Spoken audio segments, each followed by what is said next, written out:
Eu leio para a nossa instrução. Vindo Jacó de Padã-Arã, outra vez lhe apareceu Deus e o abençoou. Disse-lhe Deus: o teu nome é Jacó. Já não te chamarás Jacó, porém Israel será o teu nome. E lhe chamou Israel. Disse-lhe mais: eu sou o Deus Todo-Poderoso. Sê fecundo e multiplica-te. Uma nação e multidão de nações sairão de ti, e reis procederão de ti. A terra que dei a Abraão e a Isaque, dar-te-ei a ti, e depois de ti, à tua descendência. Vamos orar ao Senhor. Ó Deus bendito, nós estamos reunidos como tua igreja, neste momento de adoração. Confessamos-nos, ó Deus, em tudo dependentes de tua graça. Suplicamos, Senhor, a iluminação do teu Espírito sobre nós.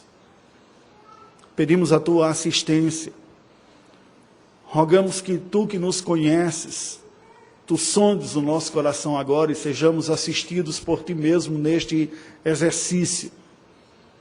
Que pela graça do teu Espírito possamos nos desnudar diante da tua presença e estarmos abertos para receber a graça do Senhor operando através da ministração da tua palavra. Tenha misericórdia de nós, Senhor. Nós te pedimos em nome de Jesus. Amém. Algumas crises são comuns na vida cristã. É muito comum, logo no início da jornada de fé, alguns cristãos serem tomados por uma crise de certeza de sua própria salvação. Depois, quando se cresce na compreensão do Evangelho, e alguns que não tiveram a oportunidade de amadurecerem as doutrinas bíblicas, é muito comum também, ao tomarem contato com as doutrinas da graça, especialmente da eleição ou da predestinação, enfrentar uma outra crise e dizer: será que eu sou um eleito ou não? Eu estou querendo ser e Deus não tinha isso para mim. Alguns enfrentam essa crise também e têm dificuldade de sair desta resposta.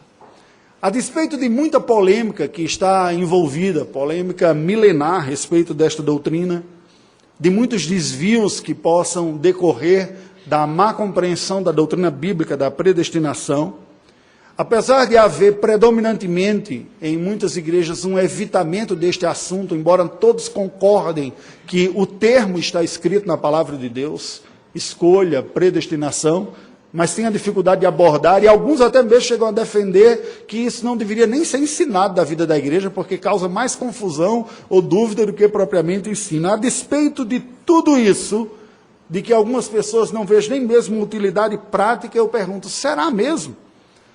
Se a palavra de Deus nos apresenta este ensino, se termos como esse estão presentes, se fazem parte da pauta dos autores bíblicos, não terá um propósito de Deus para isso, que nós precisamos aprender? O que será que está por trás das angústias quanto às faltas de convicções ou a falta de certeza, tanto quanto a salvação, quanto a própria eleição?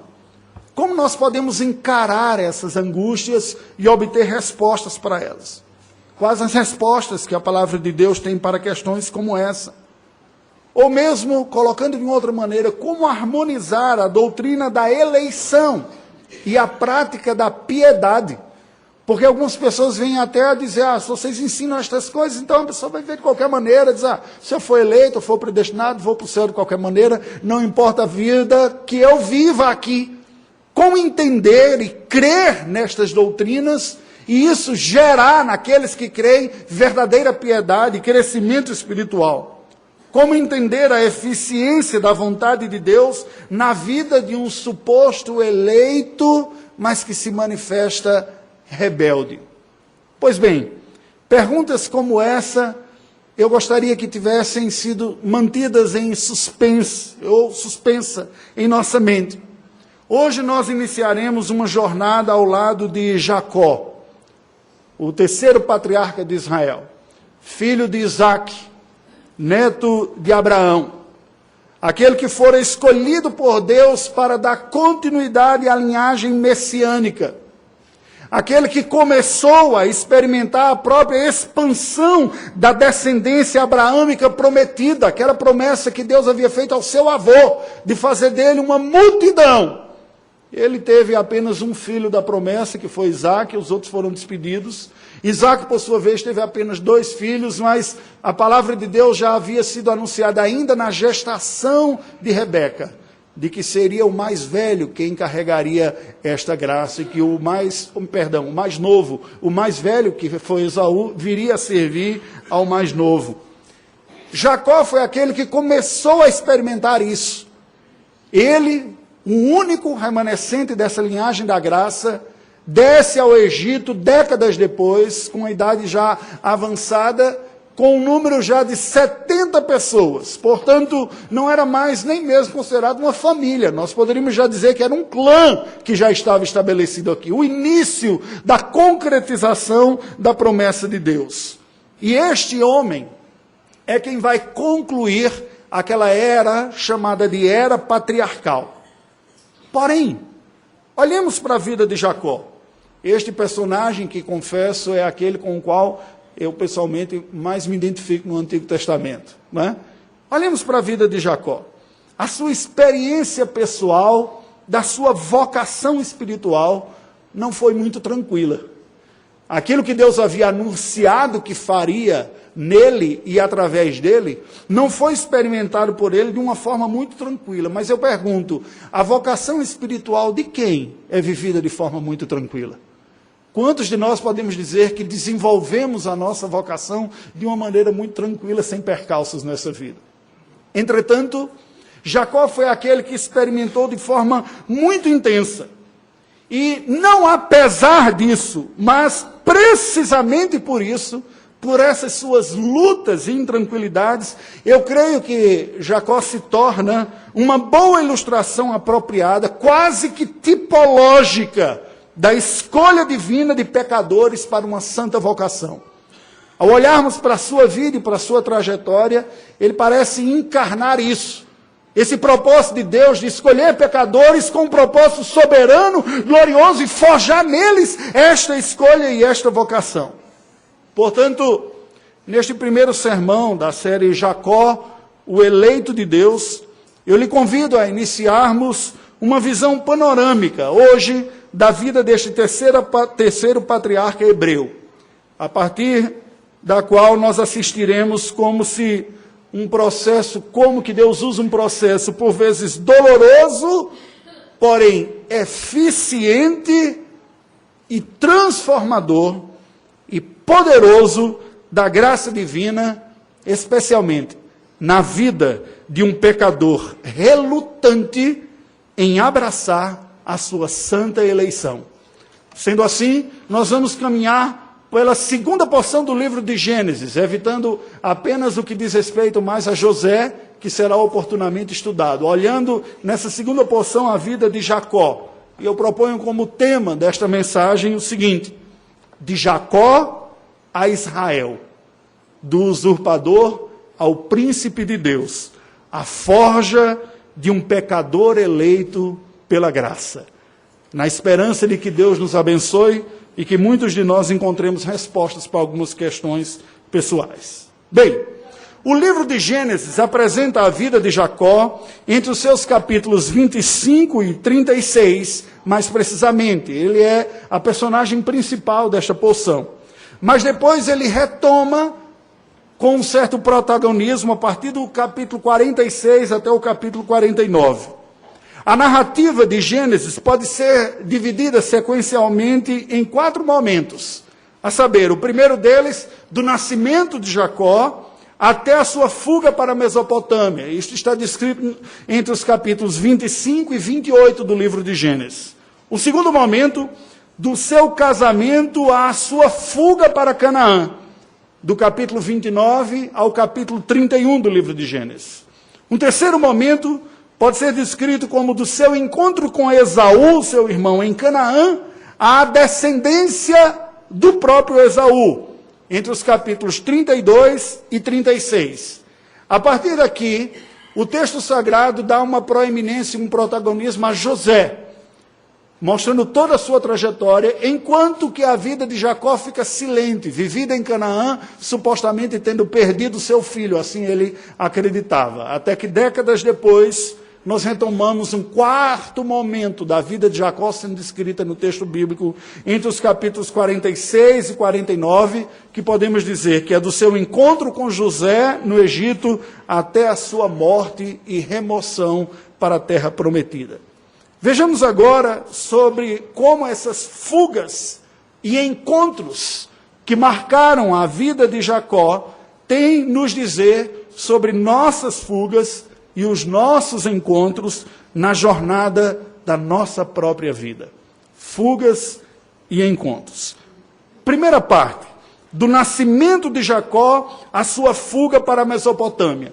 Nós não teremos, obviamente, um versículo ou outro para ler, porque serão capítulos gerais. Então, vamos rememorar aqui o que estão a nos dizer. O capítulo número 25, na sua segunda parte, nos apresenta precisamente o nascimento dos dois filhos de Isaac e Rebeca, gêmeos bivitelinos, distintos, fisicamente distintos, de personalidades distintas, de temperamentos distintos e até de vocação espiritual distintas. Esaú foi aquele que primeiro nasceu, mas nasceu já com seu irmão Jacó pegando no seu calcanhar, como está dizendo, esse lugar é meu, eu quero esse lugar aí na frente. Ele nasce dessa maneira. E é anunciado à sua mãe, o próprio Senhor Deus fala a Rebeca, quando ainda grávida, quando ela sentia aquele conflito no ventre, ela sentia já como que um conflito, 12 bebês lutando por espaço, lá dentro havia não apenas o desenvolvimento de uma gestação incomum, gêmeos não é tão comum assim, mas havia um verdadeiro conflito já arquetipicamente colocado ali, quase como profeticamente entre aquelas duas descendências. E Deus então lhe anuncia, olha, o mais velho servirá ao mais moço. Eles crescem. Rebeca guarda aquela palavra e demonstra claramente uma preferência por Jacó e trama com ele uma maneira dele conseguir o direito da primogenitura, que pelas leis da sociedade patriarcal seria do mais velho, portanto de Esaú. E assim, naquela trama, Jacó vem a conquistar o direito que era, por natureza, do seu irmão Esaú. O capítulo 26, nós vemos Isaque, o pai deles, indo viver entre os filisteus, passando aquela lição natural de pai para filho, como enfrentar a vida, como lutar com um trabalho honesto e digno, como se manter, aquilo que ele havia aprendido com seu pai. Mas ocorre que Isaque não aprendeu apenas coisas boas com seu pai. Naquele momento de perigo também, ele acaba repetindo o mesmo erro que Abraão comentou.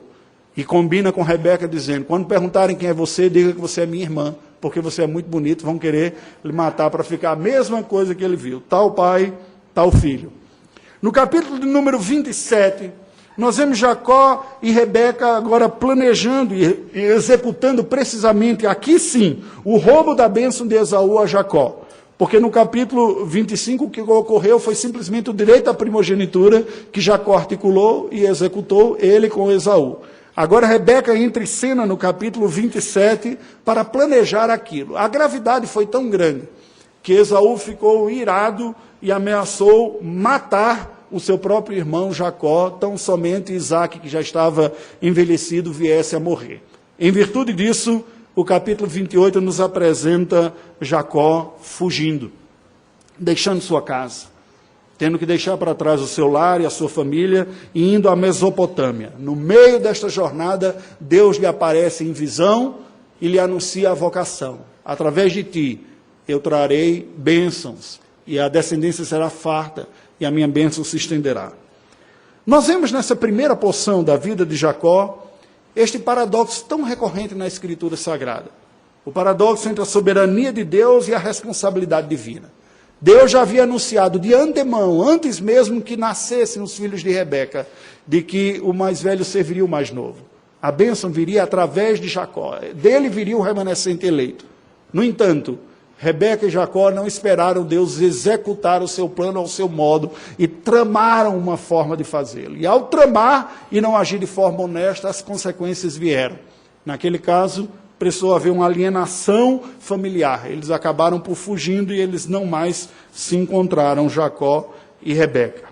Isaque e Jacó não abraçam a vocação com a piedade madura. Alguns aspectos foram aprendidos da parte de Isaac, como o trabalho duro, mas ainda assim o temor dos homens tomava conta do seu coração e veio aquela mentira. E de alguma maneira isso passou de pai para filho e para o neto. Porque Jacó também veio a enganar o seu irmão Esaú para roubar a bênção, e depois ele se aproveita dessa situação e sai com isso aqui. Porque, irmãos, a lição que nós aprendemos aqui, embora nós sejamos eleitos de Deus, o povo do Senhor, o seu povo eleito, só nos é lícito usar as armas da piedade. As armas ímpias, se utilizar da desculpa de que sou um eleito e de no final tudo vai dar certo, é abrir um caminho para uma disciplina grave e séria da parte do Senhor, até mesmo há de se questionar a eleição, uma vez que não deve ser marca, e não é marca da vida de um verdadeiro povo de Deus, a desobediência, como uma marca constante. Nos versículos de 29 a 31, nós vemos uma segunda porção da história pessoal de Jacó, do seu casamento até a sua fuga para Canaã. No capítulo 29, nós vemos Jacó sendo enganado pelo seu sogro Labão. Ele chega lá na Mesopotâmia, se apaixona por Raquel, combina um preço, porque ele chegou de mãos vazias, fugido da sua casa, diferente de Isaac, que havia mandado Eliezer com riquezas, e Jacó chega lá sem nada, como se diz, com a mão na frente e outra atrás. E Labão diz, opa, peraí, não foi assim que eu vi o seu pai chegando aqui. Ele chegou com muito dinheiro, o presente que foi dado aqui, o dote para levar a Rebeca foi muito alto, você chega assim sem nada, como é que é? Ele disse, não, então vamos combinar um preço. Eu trabalho 7 anos, e ele diz, então tá bom, é um bom dote aqui. E você pode, ao final de 7 anos, então, trabalhando, casar. Só que na noite de núpcias, ele então, o sogro manda Lia, que era a mais velha, que estava encalhada dentro de casa, né? Então, ela assim diz, não, vai essa aqui primeiro. Então, quando Jacó acorda no outro dia, tem aquela discussão, diz, você me enganou. Ele diz, não é costume aqui, enfim. Aquele que trapaceou, foi trapaceado. Não é? E aí ele acaba trabalhando mais 7 anos para ficar também com Lia, só para pagar o dote, 14 anos. E aí ele diz, agora assim, a vida tem que seguir, né? E ele trabalha mais outros tantos anos para se manter. Aí nós vemos aqui, precisamente, no capítulo 30, como Deus abençoou Jacó lá em Padã Arã, aquela região que hoje já seria parte da Turquia, já no noroeste do Iraque, hoje divisa com a Turquia. Deus abençoou Jacó, fazendo com que o seu trabalho prosperasse. Deus abençoou Jacó, cumprindo o seu propósito de fazer de Abraão e de sua descendência uma grande nação, lhe dando filhos. E ele vem a ter mais de 10 filhos àquela altura. Filhos, trabalho, a boa mão do Senhor estava com ele. Mas a situação foi ficando insustentável. A evidência da bênção de Deus na vida de Jacó e do seu trabalho foi gerando ciúmes entre o seu sogro e os seus cunhados. E ele percebe então que é hora de voltar para a terra prometida, a terra de Canaã, que Deus havia anunciado que o seu povo se constituiria. Então, Jacó foge da Mesopotâmia para Canaã. Mais uma vez, nós vemos este homem fugindo, com as dificuldades que teve, fugindo. E o conflito com Labão. A lição que nós aprendemos deste momento de sua vida é que a santificação da graça de Deus vem por caminhos providenciais necessários. Não apenas da responsabilidade na vida que ele aprendeu e a duras penas a executar, que Deus o abençoaria, faria dele sim uma grande nação, seria ele sim um instrumento escolhido para trazer a bênção da redenção aos povos, mas pela forma piedosa, o que ele não estava fazendo. Então foi debaixo de muito suor e sofrimento que ele teve que aprender isso, inclusive experimentando o próprio veneno. Ele que havia enganado, agora é enganado. Ele que havia enganado o seu irmão, agora é enganado pelo próprio sogro. Para ver se assim, e assim foi, ele veio aprender a importância de não usar recursos que não é lícito ao povo de Deus se utilizar. A bênção de Deus não vem para o seu povo eleito de uma forma mágica e irresponsável. Não é porque eu sou eleito, vou de qualquer maneira, vai dar tudo certo, porque eu sou predestinado, sou filho da aliança, não importa o que eu faça, nada disso, mal nenhum chegará à minha tenda. Não é assim que Deus trabalha com o seu povo. O relutante, o reticente, o resistente, o desobediente, sendo objeto da graça e do amor de Deus, será trabalhado, será disciplinado. Por vezes pelos caminhos diversos da providência, por vezes pelas consequências do seu próprio erro, colhendo na sua vida o fruto das besteiras que fez para acordar, aprender, se arrepender e mudar de postura. E isso ocorreu com Jacó. Ele que era tido como enganador, numa crise, num encontro com Deus, diz, olha, não é assim. E tem no interesseiro sogro Labão aquele instrumento sobre os quais ele sofreu, mas aprendeu. Nos capítulos de 32 a 36, nós vemos o encontro de Jacó com Esaú até a descendência de Esaú em Canaã. O capítulo 32 nos mostra como ele voltando, tem aquela apreensão e diz, eu vou reencontrar o meu irmão, é agora que ele vai querer se vingar de mim, que eu roubei o título de primogenitura dele, me aproveitei daquela ocasião, depois roubei a bênção, eu enganei, e ele vem, ele está aflito, ele manda presentes, manda uma comitiva da sua família à frente para aplacar, e é no meio de toda aquela aflição que Deus aparece especialmente para Jacó. E ele tem uma luta especial com Deus no vale do Jaboque, no pequeno riacho, e Deus diz, eu sei quem você é. Você se chama Jacó, usurpador, enganador, mas não é isso que eu tenho para a sua vida. O que eu tenho para você é que você se torne Israel, um príncipe com Deus. A sua vocação é mais gloriosa e mais bonita do que esta vida que você está vivendo. E é no meio daquela luta, então, que ele é ferido por Deus e passa, então, a mancar para o resto da sua vida. Depois daquele encontro com Deus, Jacó tem um reencontro emocionante com Esaú. Todo aquele seu temor não valeu de nada. Esaú, décadas depois, o abraça, chora e diz, meu irmão, que bom te reencontrar, que prazer estar aqui. Há um encontro emocionante naquele lugar. E ele então segue a sua vida, mostrando que a sua vida era governada pelos temores, muitos dos quais consequência dos seus próprios pecados. Aquela sensação de que o mal que eu fiz um dia se voltará contra mim. Típico de uma consciência que não amadureceu na percepção da graça, no Deus que perdoa e que nos livra pela sua graça dos nossos próprios medos. No capítulo 34, nós vemos uma experiência trágica, uma das mais tristes relatadas no livro de Gênesis, com a sua filha Diná. A sua filha única foi violentada por alguém por quem ela tinha se apaixonado. E a tragédia não parou aí. Os seus irmãos decidem fazer justiça com suas próprias mãos, e um dos episódios mais violentos descritos em todo o livro de Gênesis é executado pelas mãos do povo de Deus, dos irmãos de José, dos filhos de Jacó. Uma chacina na cidade de Siquém, supostamente para limpar a honra da sua irmã defraudada. Eles têm que fugir daquele lugar e saem. E é no meio desse caminho que Jacó tem uma crise, cai em si, observa a sua família, vê a falta de piedade que ocorria no seu lar, insatisfeito com tudo aquilo, ele promove uma reforma religiosa. E aquilo que foi tolerado, objetos de idolatria, práticas superficiais da fé, ele diz, chega, nós somos povo de Deus, nós não podemos viver dessa maneira. E são são jogados fora e são desfeitos esses objetos de idolatria. Esta porção da vida de Jacó encerra no capítulo 36 com a descrição da descendência apóstata de Esaú, sendo discriminada aqui.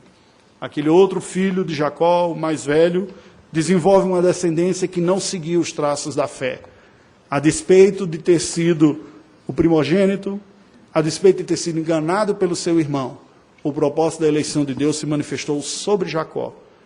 A despeito de ser ele mais irresponsável na administração da piedade da sua vida, foi a sua descendência que carregou a semente da fé, fruto da soberana graça de Deus. A lição que fica para nós é que a eleição da graça se manifesta na execução da eficiente vontade de Deus em escolher, alcançar e santificar pecadores tão indignos quanto os demais. Deus não escolhe pessoas porque anteviu que aquela pessoa seria melhor. Ele viu que no futuro aquela pessoa responderia muito jóia, seria muito legal, seria alguém que diz, esse cara merece ser escolhido por mim. Não foi por isso. A escolha de Deus é livre e absolutamente fruto da sua vontade soberana, que escolhe pessoas que são tão pecadoras quanto as outras, mas trabalhará nelas.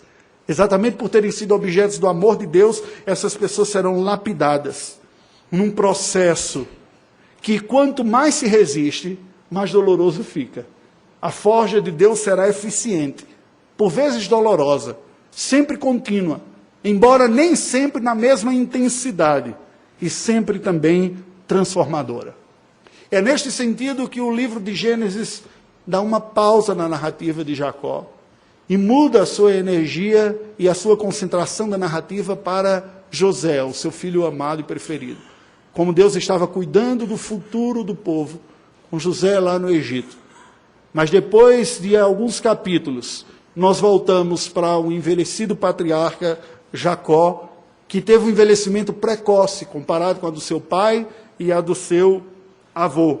E assim nós chegamos na porção final da sua vida, descrita entre os capítulos 46 e 49, que nos apresenta desde o seu reencontro com José no Egito, quando ele toma conhecimento de que José não apenas estava vivo e não tinha morrido como seus outros filhos haviam dito que ele tinha morrido naquela trama que teve, mas havia se tornado governador do maior império do mundo, o Egito, e que agora estava chamando a Jacó e toda a sua família para descerem para lá, uma vez que a fome tomava conta sobre aquela região e não havia condições de permanecer na terra prometida.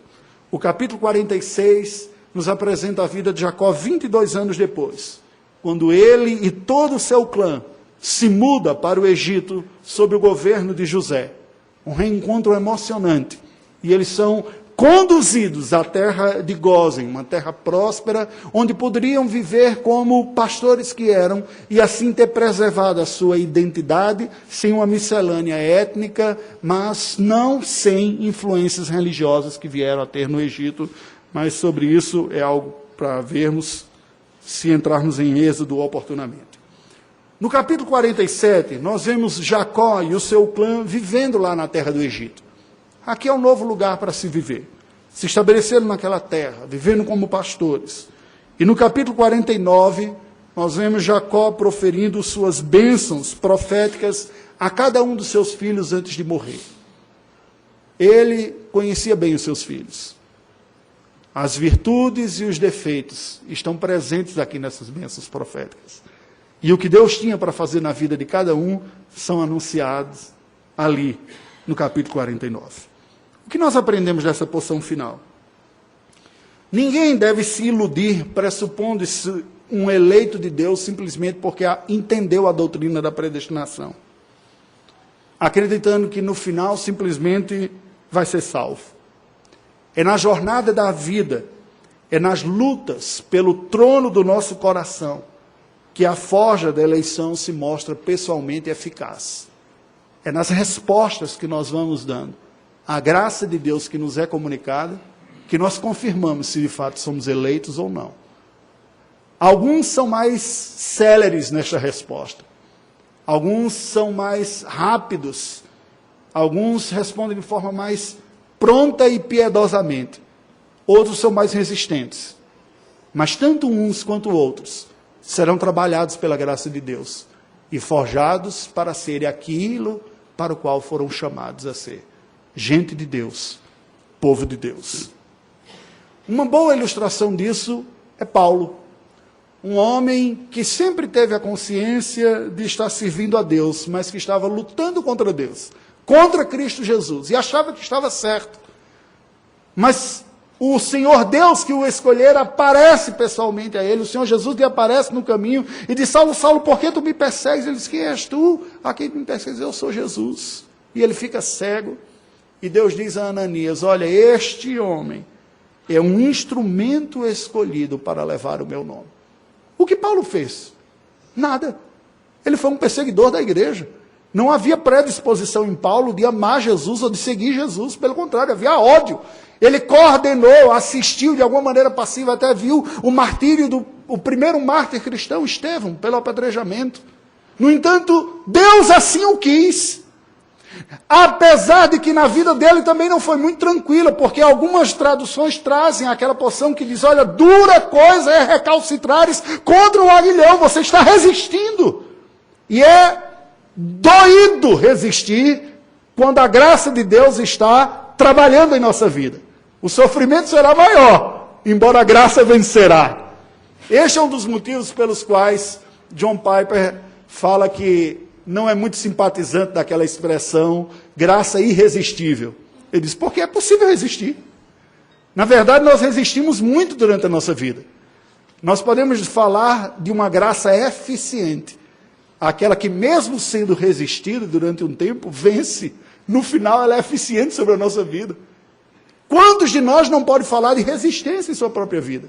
Mas a graça é mais poderosa do que a nossa resistência e nos vencerá. Agora, resistir é sofrer. É tolice do coração lutar contra o Todo-Poderoso. Qual é a mensagem que a palavra de Deus nos apresenta sobre a vida de Jacó? A vida de Jacó evidencia a transformação que a predestinação graciosa opera no pecador relutante, transformando pelos poderosos recursos da providência, inclusive dolorosos encontros com Deus, do usurpador Jacó, temente mais de homens do que de Deus, no príncipe Israel, aquele que luta na vida com Deus e com os homens. E veja que lutar com Deus é uma expressão ambígua, porque muitas vezes nós lutamos com Deus como se fosse contra Deus, resistindo à vontade dele na nossa vida, e muitas vezes é com Deus como nosso parceiro na sua vontade. Isso foi na vida de Jacó e é na nossa vida também. Assim como ocorre com Jacó, ele foi chamado para vencer e aprender das suas lutas. Qual é o recado que a vida de Jacó nos dá a todos? Preste atenção. A vocação dos eleitos de Deus se mostrará eficiente na conversão destes pecadores, independente de suas qualidades ou dos seus defeitos.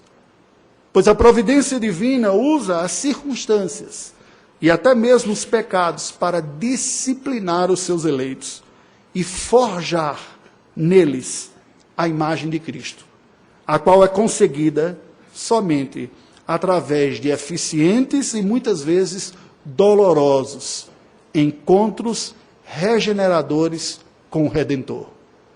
A nossa natureza é pecaminosa, a de Deus é santa. Quando Ele ama, Ele chama, Ele alcança, Ele conquista, Ele transforma. Mas muitas vezes, nessa jornada haverá atritos. E Deus usará tudo que estiver em suas mãos, na providência divina, para moldar-nos conforme a vocação que Ele tem para nós. É esta a mensagem bíblica. Concluindo, queridos, a eleição divina não se baseia em mérito ou em quaisquer ações humanas, capacidades técnicas, morais, espirituais ou cognitivas. E aí eu gostaria de abrir um parênteses aqui, porque como presbiteriano tradicional, a nossa grande tentação é sempre acreditar que entender as coisas é o grande alvo. Pois é, deixa eu falar de um professor de teologia excelente, Satanás. Não entre num debate teológico com ele, porque você vai perder. Ele entende muito. Ele foi capaz de citar a própria Bíblia a Jesus para tentá-lo. Você não é um eleito porque você entende de teologia. O capeta entende melhor do que você. E vai para o inferno. Entende? Não é nenhum tipo de qualidade moral, técnica, espiritual ou cognitiva, teológica que qualifica. Senão, pessoas que não têm um QI tão elevado não podiam ser predestinadas, né? Deus só predestina inteligente. E vai ter um bocado de inteligente no inferno. E umas pessoas meio bobinhas no céu. Jesus, que bom, né? Eu queria o Senhor, o Senhor está me vendo aqui e eu estou aqui também. Não depende dessas qualidades, nenhuma delas, nenhuma. Depende tão somente da exclusiva e livre atuação da graça de Deus. É a graça de Deus alcançando pecadores. A operação dessa graça se mostrará eficiente, inclusive aos eleitos recalcitrantes, os resistentes, pois estes experimentarão os efeitos dolorosamente eficientes da operação da graça nas lutas da vida. Lembrando que, em alguma medida, todos nós estamos nesta categoria. Nenhum de nós aceita plena e prontamente tudo que Deus tem para vir. Em alguma medida, nos encontramos nisso aqui também. Logo, a evidência da eleição divina está no aprofundamento da consciência da nossa própria inadequação. Preste atenção. Uma marca de que alguém é eleito de Deus é que quem é desenvolverá a consciência de que não merece. Não é nada que ele tenha que o habilita a ser um filho de Deus. Mas você pode dizer, mas pastor, isso traz um tormento muito grande.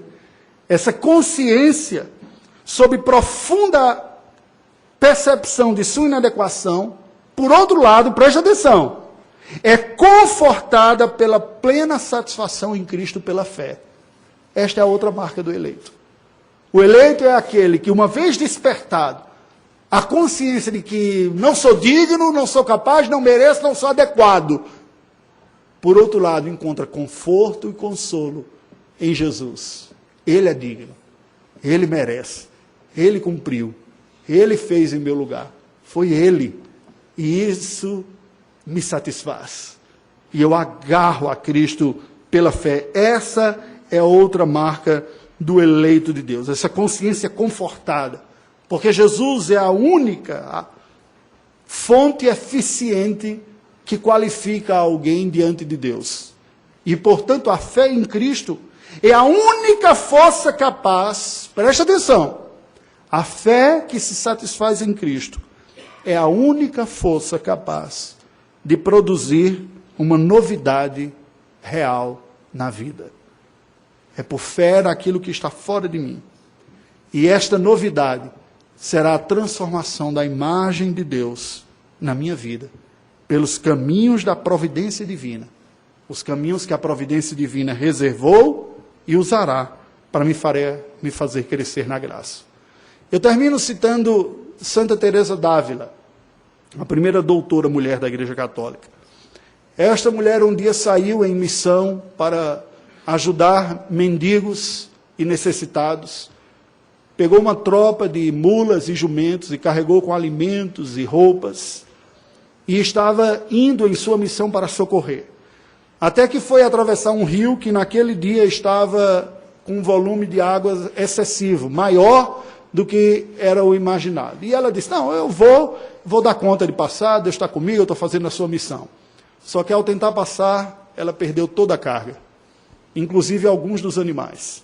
Conseguiu se salvar, passou do outro lado. Isso é uma historieta que se diz, né? Lembrando precisamente isso. Não que tenha ocorrido dessa forma.